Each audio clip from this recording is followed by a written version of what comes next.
April the 6th, 1909. Charles and Ella Branham at their humble log cabin near Burkesville, Kentucky. Little did the young couple know that early that morning, at the birth of their firstborn son, God would visit them in the form of a pillar of fire. By this amazing sign, God would recognize this newborn baby as the vessel chosen to bring forth a message to God's children in these last days.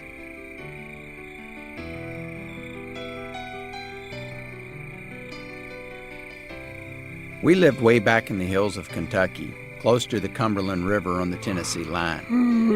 Our little log cabin didn't span over 20 feet wide and was made out of logs that were all chinked together with mud.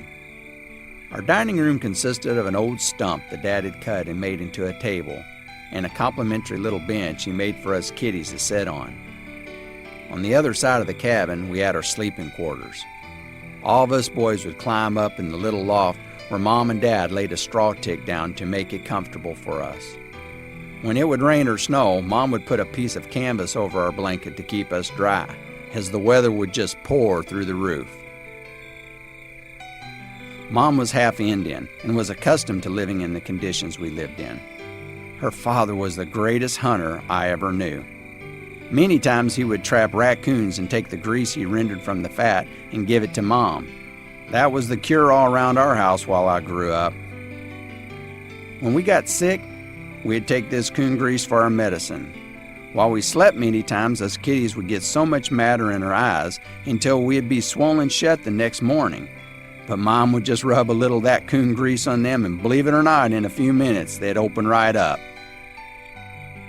I can hardly think of those boyhood days before I break down in my heart.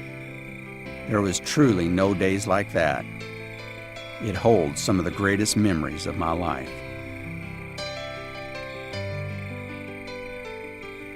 My family was the poorest of poor in those days, however.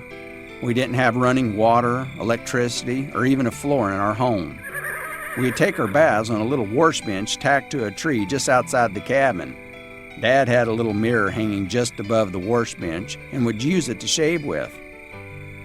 He'd take a bunch of corn shucks and tie them together and use it to apply the homemade soap my mom made to his face. I remember he had a big straight razor he'd shave with and would dry his face with the burlap towel Mom made for him. He is a very strong man. When he would roll up his sleeves, I'd always admire his muscles that they would just wad up in his arms. He was a logger by trade and could load a 950-pound log into the wagon all by himself. But as tough as he was, he sure softened up like a teddy bear a few days before Mom was due to have her first baby. He was determined to make everything just perfect for Mom. He even bought a brand new pair of overalls for the event.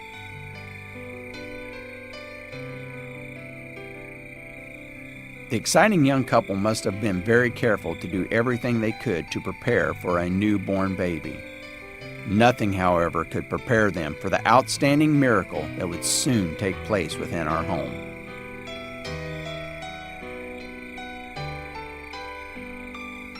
Early in the morning on April 6, 1909, as the sun began to peep over the hill, and a little robin was singing nearby with everything he had in him, the Lord Jesus allowed me to be born into this earth.